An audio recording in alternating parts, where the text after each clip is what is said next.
Olá pessoal, estou aqui para mais uma aula de biologia e hoje nós vamos conversar sobre as bactérias e os vírus. As bactérias, que são seres procariontes, apresentam uma célula primitiva, uma célula que não tem um núcleo organizado. E é sobre as bactérias que nós vamos iniciar a nossa aula. Observe então a estrutura bacteriana. Então nós temos aí na estrutura bacteriana a presença da membrana esquelética da bactéria. É da resistência à bactéria, também conhecida como parede celular bacteriana. Em seguida, um outro envoltório, a membrana plasmática da bactéria e a região interna celular, o hialoplasma, onde nós vamos encontrar a presença da cromatina, material genético da bactéria, e dos ribossomos, estrutura responsável pela síntese das proteínas das bactérias. Em detalhes, aí o material genético da bactéria. Então, nós temos o DNA e o plasmídio, que é um DNA independente. O plasmídio é utilizado pela engenharia genética para a produção da insulina humana. E os laboratórios utilizam essa molécula de DNA para a produção de várias substâncias proteicas, entre elas, como já citei, a insulina.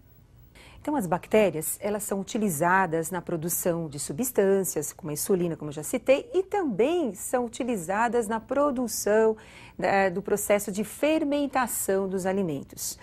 Bactérias, elas têm uma importância. Além de serem utilizadas comercialmente, nós vamos encontrar bactérias decompositoras, que são aquelas que realizam a reciclagem da matéria orgânica, um papel fundamental para o ecossistema. Então, quando o animal morre, quando uma planta morre, então os cadáveres, os restos desses animais, ou mesmo os órgãos que entram em decomposição, quem realiza esse processo de reciclagem da matéria são as bactérias, chamadas de bactérias decompositoras. Nós temos também as bactérias simbióticas, que realizam processos no nosso organismo, por exemplo, as bactérias intestinais, que ajudam na fixação de nutrientes e no processo de digestão. Nos ruminantes, como a vaca, a cabra, nós também vamos encontrar bactérias simbióticas ajudando no processo da digestão. Então, pessoal, bactéria é um ser vivo muito importante, porque além de participar nas indústrias e também participar no processo de reciclagem, ela é um agente etiológico de várias doenças. O que é isso? É um agente que pode causar muitas doenças, patogenias, principalmente a espécie humana. E agora nós vamos conhecer algumas formas bacterianas. Então, nós temos a forma coco, uma forma esférica, como vocês estão observando. 2 cocos, então eu tenho aí um diplococcus. Depois eu tenho a forma de bacilo, a forma de vibrião e a forma de espirilo. Observem também os estafilococcus e os streptococcus. Entre os parasitas que nós encontramos na nossa espécie, que estão parasitando, causando doenças na espécie humana, nós vamos encontrar a meningite, que é uma doença causada por um diplococcus, por exemplo. Cólera é uma outra doença causada por um vibrião, aquela forma que nós acabamos de observar nas bactérias. Então, agora nós vamos mostrar as principais doenças causadas por bactérias. Acompanhe, por favor. Então, doenças causadas por bactérias. Nós temos lá coqueluche, tosse comprida, a difteria, tétano, febre tifoide, gonorreia e a sífilis. Lembrando que a gonorreia e a sífilis são doenças transmitidas sexualmente. Então, são doenças que vão ser transmitidas através da relação sexual. Agora, vamos continuar com as próximas doenças. Hanseníase, meningite meningocócica, cólera, leptospirose, botulismo e tuberculose. Algumas dessas doenças, você tem que estar revendo a forma de transmissão, como é que ocorre também a profilaxia dessas doenças. E os vírus? Aonde que nós vamos encaixar os vírus? Os vírus pertencem a um outro grupo, ao grupo dos acelulares. Então, vamos lembrar a estrutura viral? Observem. Então, nós temos aí glicoproteínas e lipídios, formando o capsídio. O capsídio é o envoltório, protetor dos vírus. Nós temos agora o material genético dos vírus. Nesse exemplo, nós temos o material genético que é o ácido ribonucleico, o RNA. E aí a presença de uma enzima importante, conhecida como transcriptase reversa. Então, o nosso exemplo, o vírus tinha RNA. Mas nem todos os vírus apresentam o RNA, o ácido ribonucleico. Existem vírus que apresentam apenas o DNA, que é o ácido desoxirribonucleico, e o capsídeo. Então, percebam que é uma estrutura muito simples. Como os vírus são parasitas obrigatórios, eles vão necessitar sempre de uma outra célula para a sua reprodução. E agora nós vamos conhecer um pouquinho sobre essa reprodução viral. Então, observem agora a reprodução dos vírus da AIDS, do HIV. Então, nós temos aí a estrutura do HIV. O vírus da AIDS, também conhecida como SIDA, né? Esse vírus apresenta o material genético, o RNA. Envolvendo o material genético, então nós temos o capsídeo, um envelope protetor também. Lembrando que esse vírus, devido à presença do RNA, ele é chamado de retrovírus. Esses vírus adoram se reproduzir numa célula que nós temos no nosso organismo, conhecida como linfócito CD4. É o general que cuida de toda a nossa defesa imunológica. O CD4, ele apresenta uma proteína, como vocês estão observando, o CD4, tem a membrana celular, o seu DNA, o seu núcleo. Então, nós vamos encontrar o material genético dessa célula. O HIV, ele acaba se ligando, o processo que nós chamamos de adsorção, ao linfócito CD4. Após a sua ligação, o RNA, ele abandona o seu capsídeo, entra na célula do linfócito CD4 e inicia o seu processo de multiplicação. Com a ajuda da transcriptase reversa, sua enzima, ele acaba produzindo um DNA modificado. Esse DNA modificado, produzido agora, vai ser absorvido pela célula, pelo núcleo da célula parasitada, e com isso nós vamos ter agora a formação de um DNA modificado no interior do núcleo do nosso linfócito.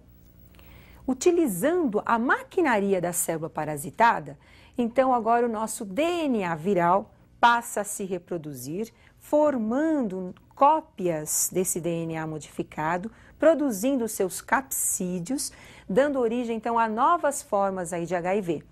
Esse HIV agora abandona a célula parasitada e vai agora parasitar outras células, multiplicando-se no interior dessas novas células.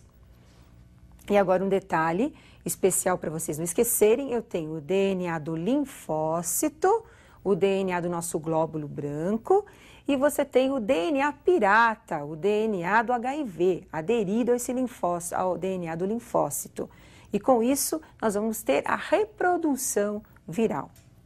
Então, após a reprodução, o HIV agora abandona os linfócitos, cai na corrente sanguínea e vai ser encontrado nas secreções do corpo, no caso, nas secreções vaginais, no esperma, mas também encontramos o HIV nas células do sistema nervoso. Ele gosta muito também dessas células para sua reprodução? Não, só nos linfócitos, mas ele é encontrado no seu interior.